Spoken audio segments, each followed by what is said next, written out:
आप जानते हैं नेक्स्ट लेवल पे जाने के लिए ग्रेस चाहिए। अगर नेक्स्ट लेवल पे जाने की ग्रेस आपके पास नहीं, क्यों परमेश्वर ने पता ग्रेस बोला? क्योंकि अगर आपको अपने फाइनेंस में बढ़ना है, आप ग्रेस से बढ़ सकते हैं। अगर आप क्रिश्चियन हैं, अगर आप क्रिश्चियनिटी, अगर आप गॉड्स गिवन एजेंडा की बात कर रहे हैं, अगर आप उस फाइनेंस की बात कर रहे हैं जो परमेश्वर ने आपको दिया, अगर आप उस मिनिस्ट्री की बात कर रहे हैं जो परमेश्वर ने आपको दी। ऐसे बहुत से लोग हैं जो काम करते हैं, डाउन हो जाते हैं, आसमान में होते हैं। दुनिया में, इंडिया में बड़ी एग्जांपल्स हैं।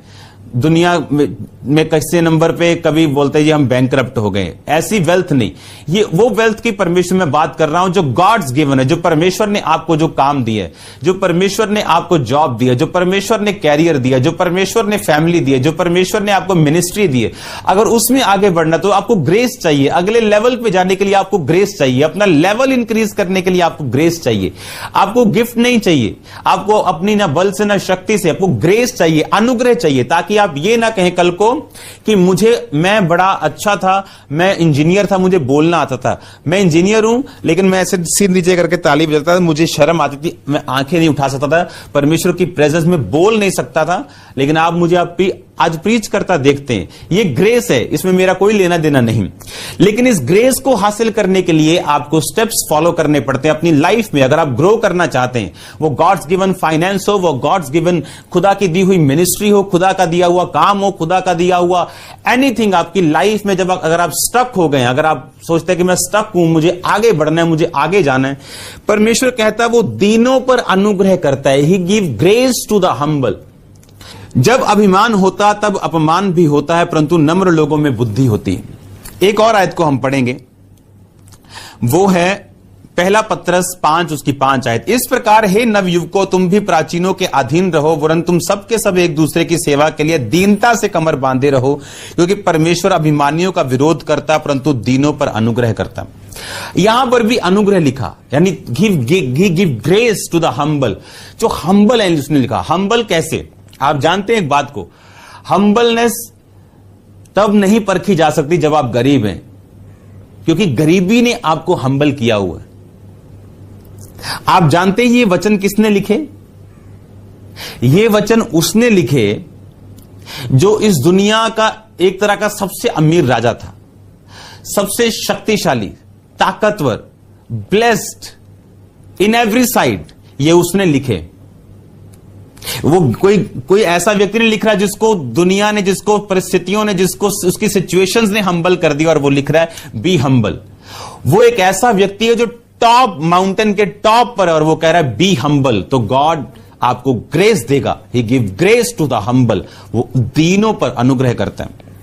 वो लिखा नवयुवकों, प्राचीनों के अधीन रहो, यानी अपने पास्टर्स के, अपने एल्डर्स के अधीन रहो और एक दूसरे के भी अधीन रहो और दीनता से काम करो, क्योंकि वो अभिमानियों का विरोध करता है। नाश होने से पहले मनुष्य के मन में घमंड, महिमा पाने से पहले नम्रता आती है। कहता है जब नाश होना होता तो घमंड आता है। मैंने बहुत से लोगों को गिरते हुए देखा सेवकाई से। कब? जब घमंड आया उनकी लाइफ में, जब अधीनगी छोड़ दी करना, और जैसे ही नम्रता वापिस आती उसे मालूम होता है कि अब मैं बढ़ने जा रहा हूं, क्योंकि वो हम्बल को क्या करता है? ग्रेस देता है। वो हम्बल को क्या करता है? दीन को क्या करता है? वो ग्रेस देता है। दीन तब जब आप ब्लेस्ड हैं, दीन तब जब आपके ऊपर, आपके पास अधिकार है किसी को मिटा देने का, किसी को बढ़ा देने का, तब भी कहता अगर तुम नम्र नहीं रहोगे। याद, मसीह में आने के बाद परमेश्वर कई बार मुसीबतों से गुजारता है आपको मैच्योर करने के लिए, और जब आप मैच्योर हो जाते हैं वो कई बार फिर आपको वो कांटा देता है आपके शरीर में, ताकि आप नम्र बने रहें। क्योंकि जैसे ही आप नम्रता की कुर्सी से हटेंगे, आप सीधा डेविल के बराबर हैं। परमेश्वर ने कहा I give grace to the humble. जो हम्बल करेगा अपने आप को, जब कभी आपका हार्ट हम्बल फील करे, हम्बल, बाइबल कहती कि झुंड के लिए आदर्श बनो, उन पर कब्जा मत करो। बहुत सी चीजें वो आपको कहती। बाइबल ऐसा भी कहती जो लोग वर्कर्स हैं, जो लोग काम करते हैं दुकानों के ऊपर अपने मालिक के पास, लिखा जिस तरह प्रभु के अधीन हो उनके अधीन रहो, बी हम्बल। अगर वो कुटिल भी हो, लिखा माता पिता, तो भी उनके अधीन रहो, बी हम्बल। हालेलुया। अगर आप हम्बल नहीं हैं तो परमेश्वर आपको हम्बल करता है, क्योंकि ये नीड है आपकी स्पिरिट की। अगर आप हम्बल नहीं हैं, क्योंकि अगर परमेश्वर आपसे प्यार करता है वो आपको हम्बल करेगा। अगर आप परमेश्वर की पहुंच से दूर हो चुके हैं, आप नाश हो जाएंगे।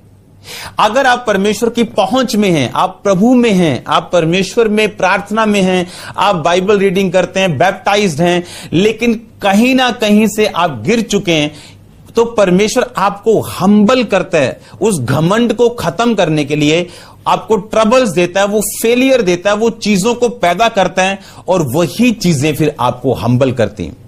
भजन संहिता 25 उसकी 9 में लिखा, वो नम्र लोगों को न्याय की शिक्षा देगा, वो नम्र लोगों को अपना मार्ग दिखाएगा।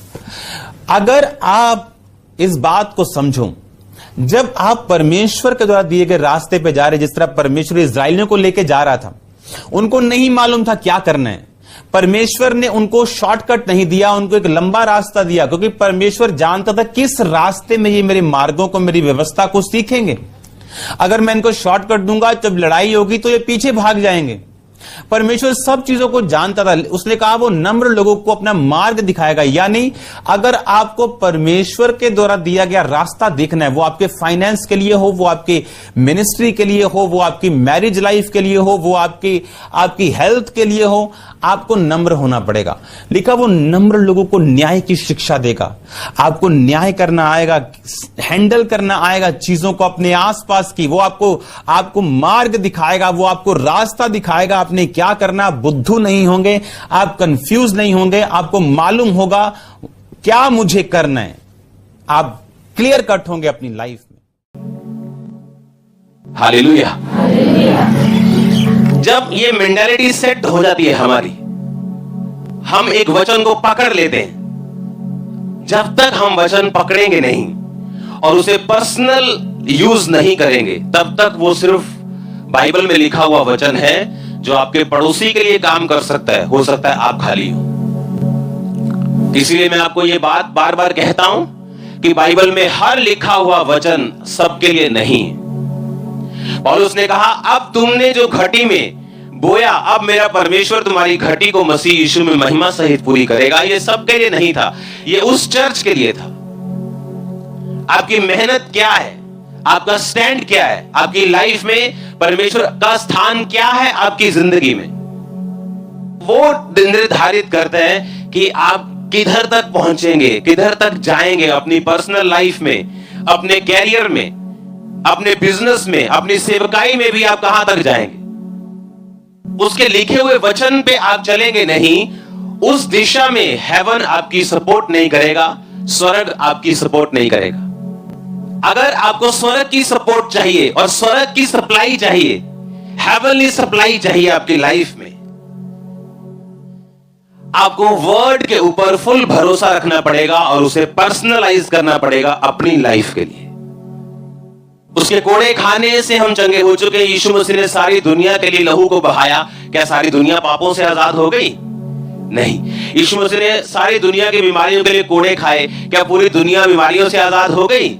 नहीं। जो उस पे बिलीव करेगा, उस वर्ड को पर्सनलाइज करेगा कि मैं विश्वास करता हूं कि मेरे पापों के लिए यीशु मसीह ने ब्लड को बहाया, उसके पाप माफ होंगे। मैं बिलीव करता हूं, विश्वास करता हूं कि उसके कोड़े खाने से मेरे रोग खत्म हुए। हम टेस्टिमनी देने के लिए आते हैं। नहीं तो ये पॉसिबल नहीं है कि आपकी फुल बॉडी एमआरआई हो रही है, आपके सिर की स्कैनिंग्स डॉक्टर ने बोली है, आपने जब से आप जन्मे हो आपने वर्ड नहीं बोला, इशारों में आ खाना आ, ये वो आ, सब आ चल रहा है, और परमेश्वर एक दिन आपको छूता है क्योंकि उसके कोड़े खाने से हम चंगे हो चुके हैं। चर्च का बिलीव है, आप उस बिलीव से हील हुए। आमीन। आप हायर अनॉइंटिंग के नीचे आए, आपका विश्वास और हमारा विश्वास उसने काम किया। लेकिन उस वर्ड को पर्सनलाइज करना अपनी लाइफ में, वो कैसे होगा? विद प्रेयर, रोज प्रार्थना करना, रोज बाइबल पढ़ना। रोज आपको रेमा वचन कभी नहीं मिलेगा। आप बाइबल पढ़ते जाएंगे, पढ़ते जाएंगे, पढ़ते जाएंगे, पढ़ते जाएंगे। एक दिन ऐसा होगा जब एक वर्ड आपके दिल में घुस जाएगा और आपको मालूम होगा ये खास वचन है जो परमेश्वर मुझसे बात कर रहे हैं कि मैं अपनी लाइफ में आगे बढ़ने के लिए इस वचन का यूज करूं। इसलिए क्रिश्चियनिटी ये शॉर्ट टाइम ये सब्जेक्ट नहीं, ये इसमें कोई शॉर्टकट नहीं, ये एक जर्नी है, लॉन्ग जर्नी, जिसमें आपको प्रार्थना, उपवास और बाइबल पढ़ते हुए परमेश्वर के साथ अपने रिलेशनशिप को मेंटेन करते हुए आगे जाना है। तो परमेश्वर नए नए इवेंट्स को, नई चीजों को, नई घटनाओं को आपके सामने से पर्दे दर पर्दे हटाएगा और आप सिर्फ वाओ वाओ ही बोलोगे।